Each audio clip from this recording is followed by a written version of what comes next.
Congressman Andy Biggs, a Republican member of the House Judiciary Committee and chairman of the House Freedom Caucus. Congressman, good morning. Good morning, Ed. What about first John Bolton and the idea that now, if his book is going to be coming out in March, how can the White House claim executive privilege when John Bolton, for his potential testimony, when John Bolton's about to tell the world everything? Well, I think you can claim executive privilege because he was an advisor, and largely what he has to say took place when he's providing advice. I think that's covered by privilege, and we would have to see how that goes. I mean, that's one of the things that could have been litigated had the House actually done its job and actually issued the subpoena and had taken that privilege issue to court to see if that privilege should be narrowed or whether it should be obviated altogether or whether it was appropriate. They didn't do that, and so we're looking at the same issue going forward in the Senate, and that's something that you have to face when you're considering bringing in John Bolton today. Well, that's in the past. We are where we are now, and even some of John Bolton's former aides, like Fred Fleitz, was on with Laura Ingraham last night saying, look, it's time for John Bolton at least to tell his story. Do you also believe John Bolton should now come forward, do an interview, have a news conference, somehow try to help the president get past all of this by saying what he knows publicly?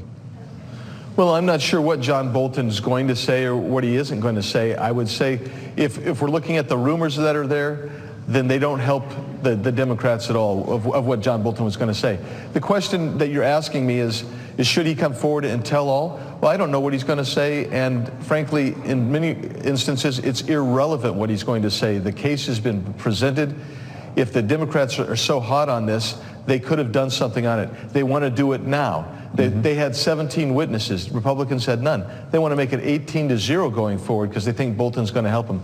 But frankly, I don't know what Bolton's going to say, and I'm not sure that they know what he's going to say. Well, let's turn to the other side and what Ted Cruz was pushing for, your Republican colleague in the Senate, saying, look, if you open the door to John Bolton and potentially others testifying, it's time to call Hunter Biden. What's your case when Democrats say, look, he's irrelevant to this because the trial is about the president?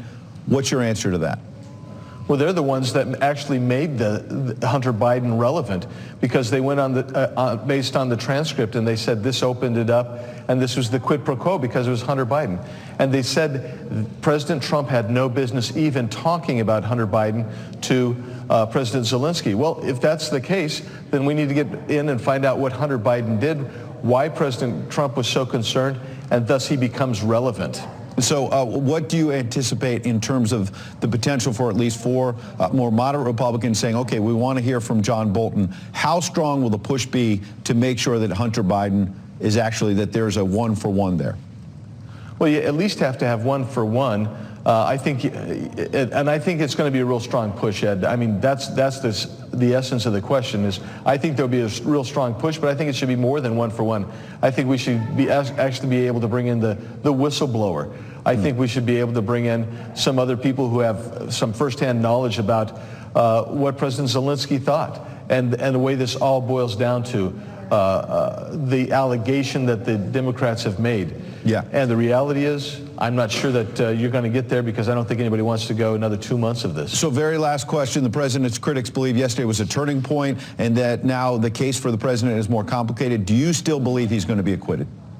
Oh, yeah, absolutely. This doesn't change anything. It doesn't actually improve the Democrats' case. It doesn't get at the heart and substance of their allegations.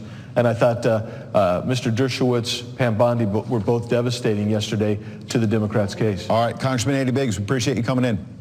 Thank you. Thanks, Ed.